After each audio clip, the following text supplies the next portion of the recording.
Anyway, the third thing that happens with sleeplessness, and again related to the overscheduling, is that we end up cheating on family time.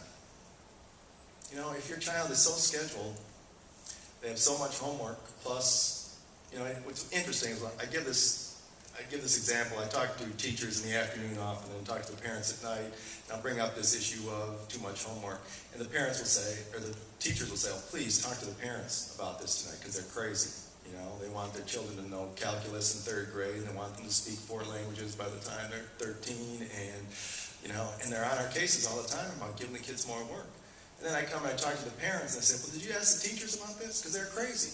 They're assigning so much, they want the kids to know calculus by 4th grade. And, you know, again, I'm all for work, but we've kind of gone off the deep end here. And we all blame each other, but we're really in this together.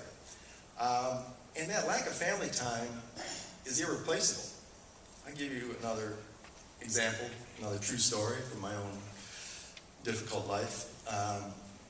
It doesn't even sound true to me when I say it, but it was. I remember my children were probably like 12 and 9, 11 and 8, something like that. Still in elementary school anyway, probably 6th and 4th grade.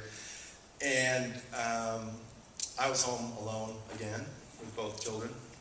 My mother was somewhere bettering the world for the rest of us, but I was with the kids.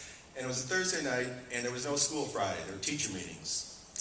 And for whatever strange reason, there was no hockey practice that night. There was no piano lessons. We actually had nothing at all scheduled. So I turned to my kids and I said, all right, we're not just going to sit around and watch TV, but I'll do anything you want. What do you want to do? And I swear to God that they said to me, now this may not happen at your house, but what they said to me is, well, let's make a fire in the family room and we'll do needlepoint while you read aloud to us. Is it 1870 and can I go back in time? Is there no electricity? But that's what they wanted to do, and we had this wonderful night together. They were very excited about the needlepoint they were going to give Grandma for Christmas. They never finished the needlepoint, of course, because there's too much work later on. But it made me realize that you can't have times like that if you're scheduled every moment of the day. And in fact, the next year, their elementary school went to a program they called No Homework Wednesdays. There was some pressure from parents like me who said there's too much homework here, and they said, well, we looked at our curriculum, and you know, it really doesn't matter. We like to see this as family night. No teacher can assign homework on Wednesday, it's due Thursday. And you know, we know that not every family is going to take advantage of this and sit around playing Monopoly with each other. In fact, living in the Northeast as we did, that's the night we brought the tutor in, figuring we could, you know, steal a march on the other kids, get ahead.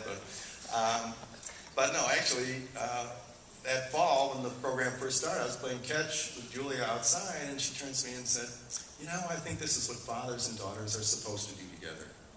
And again, the only reason something that beautiful and memorable could happen was because the time had been made available for it. And that's one of the things we forget when we sign our kids up for that one extra music lesson, or you know, the traveling soccer team, or whatever it is, that we're going to lose some of those times.